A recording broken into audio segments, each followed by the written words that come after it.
sphère isolée, mais qu'ils communiquent constamment avec les autres organes, comme notre intestin et son microbiome ou notre tissu adipeux, notre gras, et que chaque cellule, chaque parcelle de notre corps est en constante interaction. La plupart d'entre nous sont loin d'imaginer cette collaboration étroite, ni les répercussions qu'implique la défaillance de l'un d'entre eux et la perturbation de leurs axes de communication. Et notre mode de vie, c'est-à-dire l'ensemble de nos comportements quotidiens, notre manière de nous alimenter, de bouger, de nous reposer, de travailler, de réfléchir, de nous divertir, de nouer des relations sociales, jusqu'à notre façon de penser et nos croyances, bouleverse fortement cet équilibre avec des effets dramatiques sur notre santé. Il est la cause d'une véritable pandémie de maladies de civilisation occidentale qui touche de plus en plus de personnes. Parmi elles, il y en a certaines plus ou moins visibles, telles les différentes parties d'un iceberg. Celle qui se situe hors de l'eau, celle dont tout le monde parle, que tout le monde voit, est l'obésité et toutes les autres maladies cardio-métaboliques comme le diabète, l'hypertension, les maladies du foie, qui concernera d'ici 2030 plus d'une personne sur deux, augmentant le risque de développer de très nombreuses maladies. La partie un peu plus immergée, c'est notre gut feeling. Tous ces problèmes de ventre, douleurs chroniques, troubles du transit intestinal, ballonnements, dont de nombreuses personnes souffrent, que l'on commence à mieux comprendre aujourd'hui grâce à l'avancée majeure de la science. Plus profondément, l'augmentation affolante des troubles de santé mentale, dépression, troubles anxieux, encore largement tabou, est pour beaucoup la conséquence de notre mode de vie.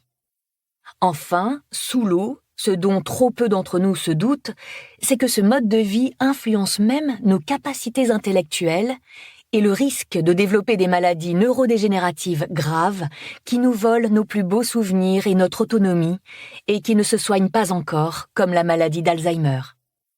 Pourtant, nous pouvons tous agir pour réduire le risque de développer ces troubles de santé. Grâce à la science, nous sommes plus puissants que ce que nous pensons face à ces fléaux. Nous avons le pouvoir d'optimiser notre santé.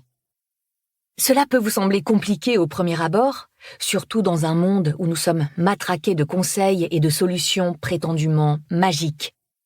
Ne vous inquiétez pas. Dans ce livre, je vous guide durant une journée complète, en 10 étapes, de manière ultra simple et accessible.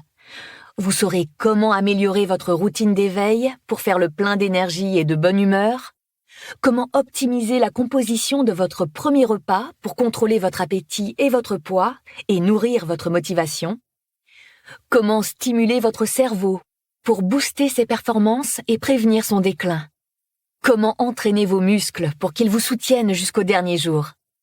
Je vous aide également à mettre en place des rituels pour apprendre à gérer votre stress et faciliter l'endormissement, notamment en composant votre assiette pour dormir comme un loir. Je vous indique tous les petits changements intelligents et faciles à mettre en place qui vont transformer votre vie, petit à petit, sans frustration, car j'aime moi-même me faire plaisir par-dessus tout. Commencer ce livre audio marque le premier jour de votre transformation.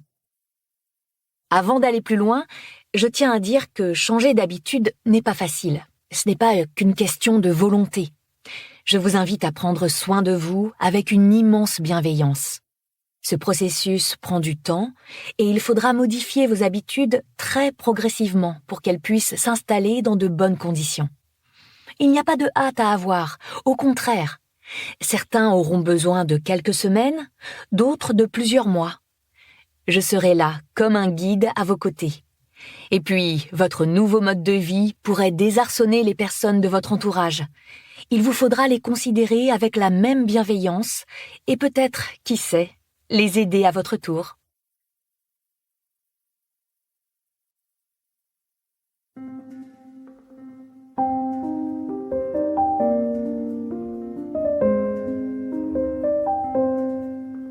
Pourquoi ce livre audio ? Ce livre audio est le fruit d'années de recherche et de mon histoire personnelle. Je suis docteur en biologie intégrative, j'ai 2 masters en neurosciences cognitives et fondamentales, une spécialisation en